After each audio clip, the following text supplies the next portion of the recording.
Thierry Alexandre est l'un des valeureux skippers du Vendée Globe et depuis le 10 novembre, il a affronté les mers et les vents, mais en restant bien au chaud. Thierry Alexandre, bonjour. Bonjour. Votre Vendée Globe à vous, vous l'avez concouru et vous êtes en train de le concourir d'ailleurs, comme près de 600 000 autres sur Virtual Regatta depuis votre canapé. Exactement. Vous êtes marin de cœur ?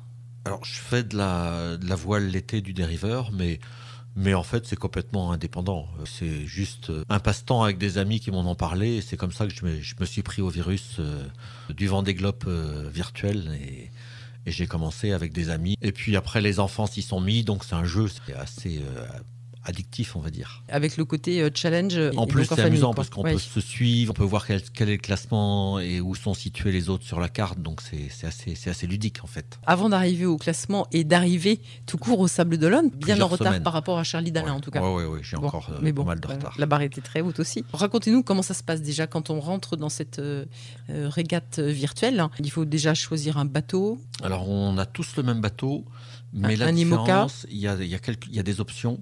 Et après, il y a des options qui sont payantes. Donc, avec des options payantes, permettent d'avoir une meilleure route, d'optimiser les voiles, de changer de cap plus facilement. Donc, les gens qui ont les options payantes vont beaucoup plus vite.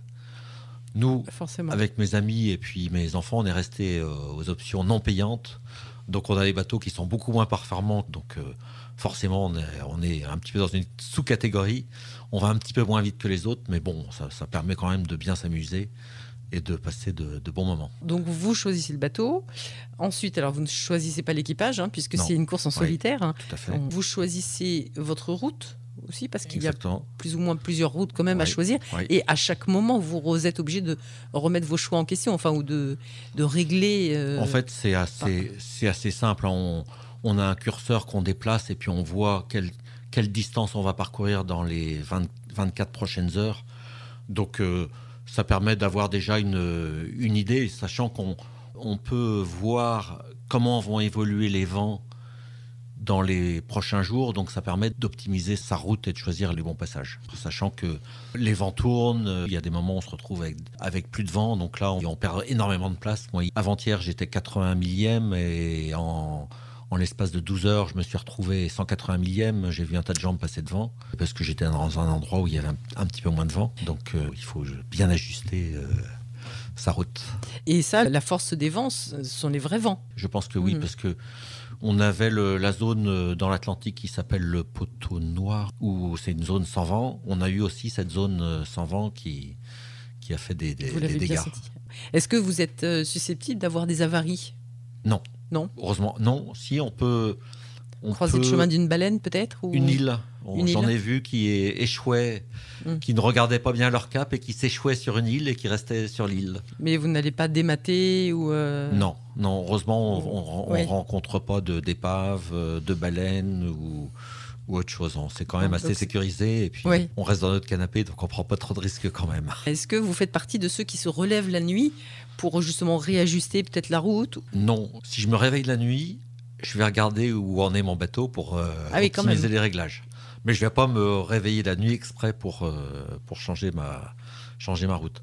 Par contre, là, j'arrive dans une zone où je vais avoir du vent de face dans quelques heures. Donc, il est possible que je programme vers 23h au minuit, que je me dise, tiens, là, il faut changer le cap. Oui, parce que là, vous êtes à quel niveau ? Moi, je suis entre le Cap Horn et puis l'équateur, à peu près à mi-chemin. Et on a une zone de vent, là, les vents vont tourner. Donc, si je vais tout droit, dans la nuit, je vais avoir des vents de face. Donc, je ne vais plus avancer du tout.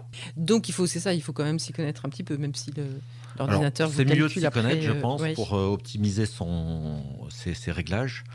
Mais j'ai des gens qui ne sont jamais montés sur un bateau. Donc, c'est peut-être aussi une solution pour découvrir la voile. Il y a aussi des passionnés. J'ai des copains qui font toutes les courses virtuelles, parce qu'il y a oui, il y en a beaucoup, il y a en le fait. Vendée Globe, mais il y en a un tas d'autres qui font toutes Oui. les courses virtuelles, qui passent aussi beaucoup de temps sur l'eau en temps normal, parce que c'est des passionnés, et aussi beaucoup de temps sur la version virtuelle de la voile. Mais pour moi, c'est juste le Vendée Globe virtuel une fois tous les 4 ans. Le matin, par exemple, il y a des briefs en famille pour savoir qui a choisi quelle route. Oui, on en discute parce que J'avais mes fils qui étaient bien loin devant moi et là je les ai rattrapés. Donc, bravo. On peut même s'envoyer des messages via l'application. Donc c'est assez amusant. Mais aussi avec des collègues de travail. Oui, il y a pas mal d'entreprises aussi qui... Il y a des entreprises, surtout les entreprises qui ont des skippers qui participent au Vendée Globe. Je sais que là, il y a vraiment c'est vraiment une culture d'entreprise où beaucoup de gens participent